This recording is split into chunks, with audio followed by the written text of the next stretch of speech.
అనంతపురంలో అధికార పార్టీ తన బలం ప్రయోగించింది. ఎంపీపీని దక్కించుకునేందుకు సరైన బలం లేకున్నా కనగానిపల్లి ఎంపీపీని కైవసం చేసుకుంది. 11 స్థానాల్లో టీడీపీ కైవసం 4 రాగా వైసీపీకి 7 ఎంపీటీసీ స్థానాలు వచ్చాయి. ఎంపీపీగా టీడీపీకి చెందిన పద్మగీతను ఎంపిక చేశారు. తొలి నుంచి అధికార పార్టీ బలప్రయోగం చేస్తుందన్న వైసీపీ నేతలు ఆరోపిస్తున్నారు.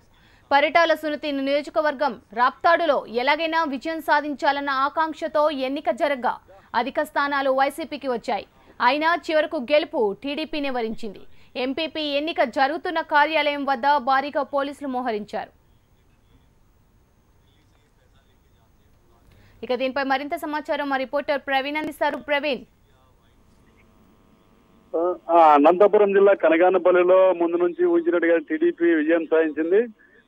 మొత్తం మీద మంత్రి పరిటాల సునీత ప్రాతినిధ్యం నియోజకవర్గంలో మరోసారి తమ పట్టును నిలుపుకుందని చెప్పొచ్చు. అయితే ఈ కనగానపల్లిలో 11 ఎంపీటీసీ స్థానాలు ఉంటే గత ఎన్నికల్లో టీడీపీకి 5, వైసీపీకి 6 స్థానాలు వచ్చాయి. ఈ నేపథ్యంలో గతంలో జరిగినటువంటి ఎంపీపీ ఎన్నికలో 2 వైఎస్ఆర్సీపీ ఎంపీటీసీలు టీడీపీకి మద్దతు తెలపడంతో అప్పట్లో బిల్లా రాజేంద్రను ఎంపీపీగా ఎన్నుకున్నారు. ఎంపీపీ పదవిని ఇద్దరికి అంటే 2.5 సంవత్సరాలు ఒకరు ప్రాతిపదికన బిల్లా రాజేంద్రన్ అప్పట్లో ఎంపిక చేశారు. ఇటీవల 2.5 సంవత్సరాలు ముగియడంతో బిల్లా రాజేంద్రన్ రాజీనామా చేయమని చెప్పి టీడీపీ అధిష్టానం నుంచి ఆదేశాలు రావడం, ఆయన రాజీనామా చేసి వారం రోజుల క్రితం అతనితో పాటు బిల్లా గంగమ్మ, వెంకటరామరెడ్డి అనే 3 ఎంపీటీసీలు నేరుగా వైఎస్ జగన్ సమక్షంలో వైఎస్ఆర్సీపీలో పార్టీలో చేయడం జరిగింది. ఈ నేపథ్యంలో కనగానపల్లిలో మరోసారి ఎంపీపీ ఎన్నిక అనివార్యమైంది. ఇవాళ ఉదయం కొద్దిసేపటి క్రితమే ఎన్నిక ముగిసింది. టీడీపీకి మద్దతు తెలిపినటువంటి పద్మగీతను ఎంపీపీగా ఎన్నుకోవడం జరిగింది. ముత్తూకుంట్ల ఎంపీటీసీ. అయితే 7 మంది వైఎస్ఆర్సీపీకి బలం ఉంది.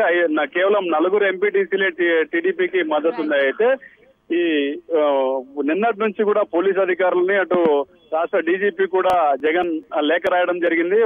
అధికార బలాన్ని ఉపయోగించి టీడీపీ తన కైవసం చేసుకునే ప్రయత్నాలు చేస్తుందని చెప్పి వైఎస్ఆర్సీపీ ఆరోపించినట్లుగానే ఉదయం 3 ఎంపీటీసీలు ఇవాళ లోపలికి పటిష్ట బందోబస్తు మధ్య ఇక ఇవి ఇప్పుడుకున్న